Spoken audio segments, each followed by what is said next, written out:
Oil research and policy analyst at the Institute for Energy Security, Adam Yakubu, has reacted to the contentious and much talked about gold for oil deal. Now, speaking in an interview with Pan-African News' Daniel Kobna-Asare, he stated emphatically that government's decision to embrace it will not inure to the best interest of the country.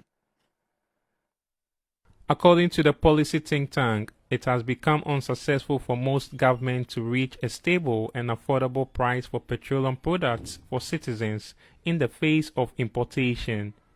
The Institute has therefore called on the government to find alternative means of reviving the Tema oil refinery to encourage private sector investments in the refinery business in Ghana.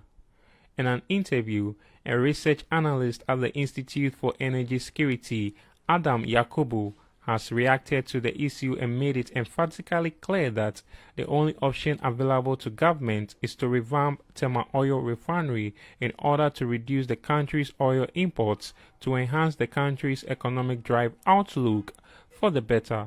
Let me say that it came to us, policy analysts and IES to be specific, as a surprise and a shock, because at a time that countries all over the world are looking for domestic strategies to deal with problems, we were expecting that government, like the government of Ghana, would take a position that would look internally than what we are seeing, gold for oil.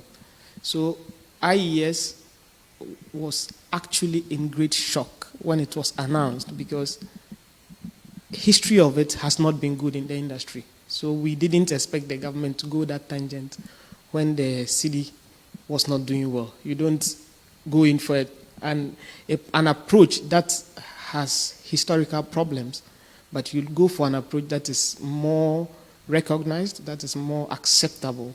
So we were actually shocked that this move was taken.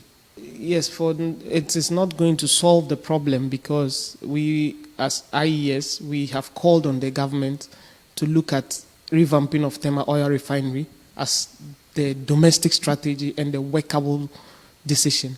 But government, being adamant, insisted that this was the approach. And we went ahead and brought out examples of gold for oil or butter. We call them butter trade agreements in the industry. And examples have not been good. In Iraq, we had the gold oil for food program, which was shrouded in corruption. At the end of the day, and it was wiped off. In Nigeria, we had crude for petroleum products, where they swapped their crude oil for imported petroleum products. It didn't end well. It was also shrouded in some kind of corrupt and enriching some few individuals. So for government to announce that this is the approach it was going, one was wondering, what are we thinking? Are we doing something that is in the interest of the citizens, or it is something that is going to be at the detriment of the citizens? Reporting for Pan-African TV, Daniel Kobna-Asare.